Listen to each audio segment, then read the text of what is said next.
নমস্কার বন্ধুরা, আজকে আমি তোমাদের সাথে শেয়ার করব ডিম টমেটোর পকোড়া।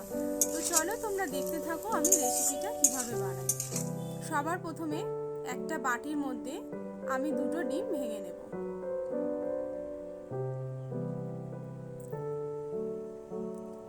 এরপর আমি এর মধ্যে দিয়ে দেবো পরিমাণ মতো লবণ, তারপর দেব হাফ চামচের কম বেকিং পাউডার।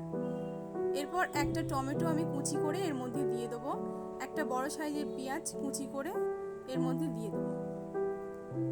এখানে আমি একটা লঙ্কা কুচি করে নিয়েছি, তো লঙ্কা কুচিটা যে যার স্বাদ মতো তোমরা ব্যবহার করবে।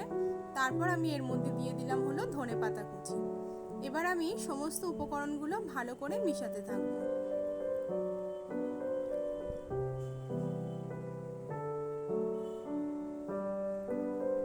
এভাবে সমস্ত উপকরণগুলো মিশিয়ে নেওয়ার পর এখানে দিয়ে দেবো হলুদের গুঁড়ো, তারপর আমি 1 কাপ চালের গুঁড়ো দেবো। তো হলুদের গুঁড়ো আর চালের গুঁড়োটা দেওয়ার পর আমি আবারও সমস্ত উপকরণগুলো এভাবেই ভালো করে মাখিয়ে নেব। এটার মধ্যে আমি জল ব্যবহার করব না। তোমাদের যদি মনে হয় মাখাতে মাখাতে খুব টাইট, তাহলে তোমরা সামান্য পরিমাণ জল এর মধ্যে ব্যবহার করতে পারো। এটা যেহেতু পাতলা হবে না, এরকম টাইটই থাকবে, সেই জন্য এর মধ্যে জল না ব্যবহার করলেও হবে।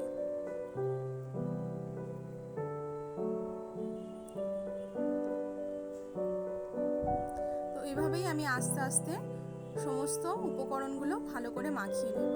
এবার চামচটা রেখে দিয়ে আমি হাতের সাহায্যে সমস্ত উপকরণগুলো এইভাবে আমি ভালো করে মাখিয়ে নিয়েছি। এখন এটা ভাজার জন্য একদম তৈরি। অন্যদিকে আমি গ্যাসে কড়া বসিয়ে দিয়েছি, দিয়ে দেবো এর মধ্যে পরিমাণ মতো সাদা তেল। তেল আমার গরম হয়ে গেছে।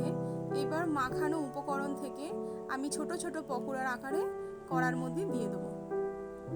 গ্যাসের আঁচ আমি খুব কম করে দিয়ে পকোড়াগুলো ভাজতে থাকবো, তাহলে পকোড়াগুলো ভেতর থেকে খুব মুচমুচে ক্রিস্পি হবে।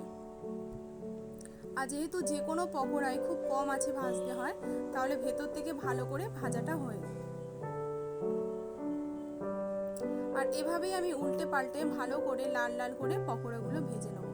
এগুলো বাচ্চা বড় সবারই খেতে খুব ভালো লাগে। তো চায়ের সাথে কিংবা যে কোনো গরম ভাত হোক বা যে কোনো জিনিসের সাথে কিন্তু আমাদের এই পকোড়াগুলো খেতে খুবই ভালো লাগে। তো বন্ধুরা, তোমাদের যদি আমার ভিডিও ভালো লাগে তাহলে লাইক কমেন্ট শেয়ার করো, সাবস্ক্রাইব করে আমার পাশে থেকো। আর তোমরা এটা বাড়িতে অবশ্যই ট্রাই করো আর আমাকে কমেন্ট করে জানিও যেটা তোমাদের কেমন লেগেছে। এটা খেতে কিন্তু খুবই ভালো হয়, অবশ্যই তোমরা কিন্তু বাড়িতে এটা বানিও।